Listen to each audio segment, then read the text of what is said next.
de Laodiceia. A igreja de Filadélfia é aquela que vai ser arrebatada no meio da igreja de Laodiceia.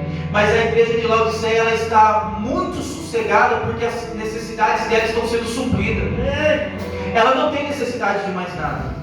Então, se ela não tem necessidade de mais nada, para que fazer propósito? Para que fazer campanha? Para que se humilhar na presença de Deus? Ana só se humilhou na presença de Deus porque não poderia gerar filho. Mas já parou para pensar se ela tivesse filho, se ela iria se humilhar na presença de Deus? Tem muita gente que quando está desempregado sobe monte, desce monte, não importa se está chovendo, se está frio. Ela não mede esforço, por quê? Porque ela quer alguma coisa. Mas nos dias de hoje a igreja está saciada. A igreja tem carro, a igreja tem casa própria, a igreja tem uma despensa cheia, a igreja tem um salário bom, a igreja tem ouro, a igreja tem prata. Mas o que a igreja não tem? Levanta e anda em nome de Jesus. Glória! O problema é que a igreja está muito satisfeita com as coisas que tem.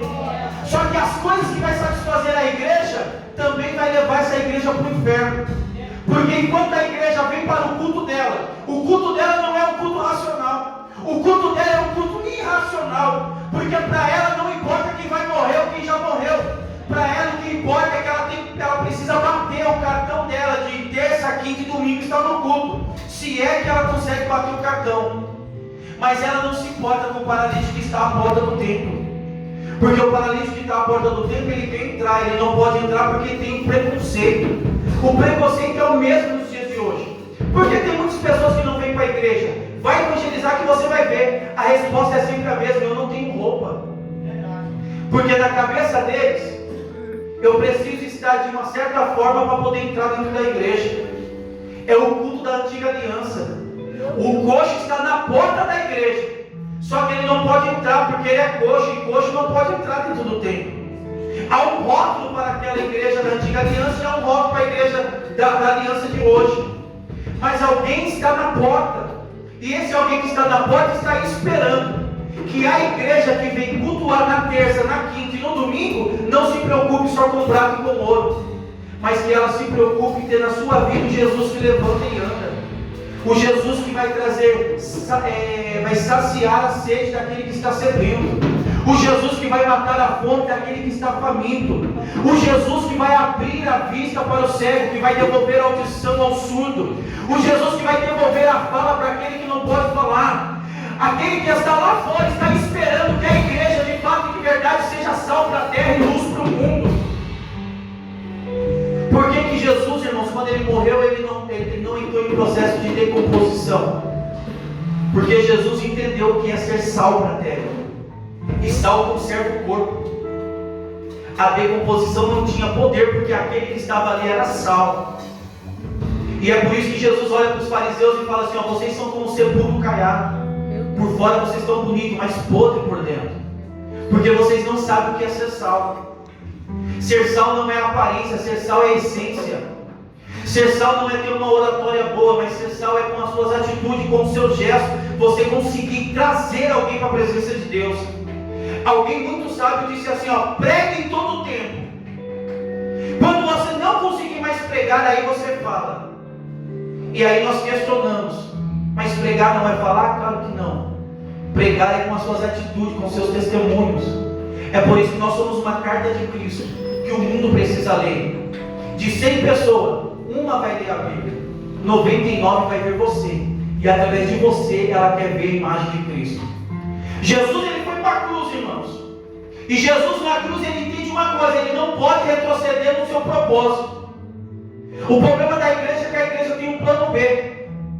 Eu vou para a igreja, mas se alguma coisa der errado, eu volto a fazer o que eu fazia antes. É igual os discípulos.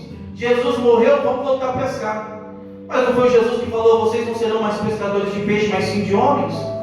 Nós precisamos riscar, irmãos, o plano B da nossa vida. Não existe plano B, só plano A. Jesus, quando ele vai para a cruz, ele está nos ensinando: é proibido para a igreja retroceder. É proibido para a igreja voltar, recuar. Até porque Hebreus vai dizer 10, versículo 13, se não me falha a memória: a alma do Senhor não tem prazer naquele que retrocede. Quando Jesus está lá na cruz do Calvário, pendurado na cruz, Jesus, ele tinha liberdade para olhar para o lado direito, para olhar para o lado esquerdo. Ele tinha liberdade para olhar para cima, ele tinha liberdade para olhar para baixo. A única coisa que não possibilitava Jesus era olhar para trás, porque a cruz te impede de olhar para trás. Muitas pessoas que estão olhando para trás é porque ainda não tomou a sua cruz e seguiu Jesus. A ordem de Jesus é: negue-se a si mesmo, toma a sua cruz e siga-me. O problema é que enquanto nós quisermos levar a nossa vida do jeito que nós levamos, nós nunca vamos agradar a Deus. A cruz nos impede de olhar para trás, irmãos.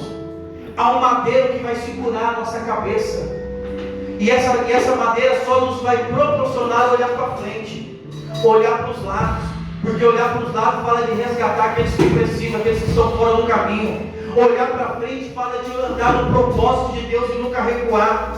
O problema é que nós precisamos sim viver mais o Evangelho de Deus e pouco o nosso achismo. O nosso achismo, irmãos, é bom para nós mesmos, mas vai ser pior no dia que nós estivermos diante da presença de Deus, porque nós vamos falar para o Senhor: Senhor, mas eu achei. Deus vai falar: não te chamei para achar nada, te chamei para viver propósito.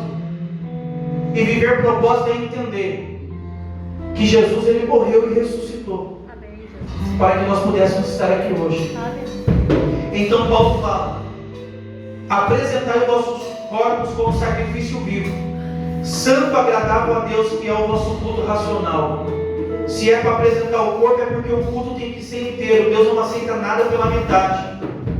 Enquanto você estiver vivendo uma vida pela metade, você não está agradando a Deus. Você pode agradar o pastor, você pode agradar o seu líder de algum setor, você pode agradar homens, mas Deus não.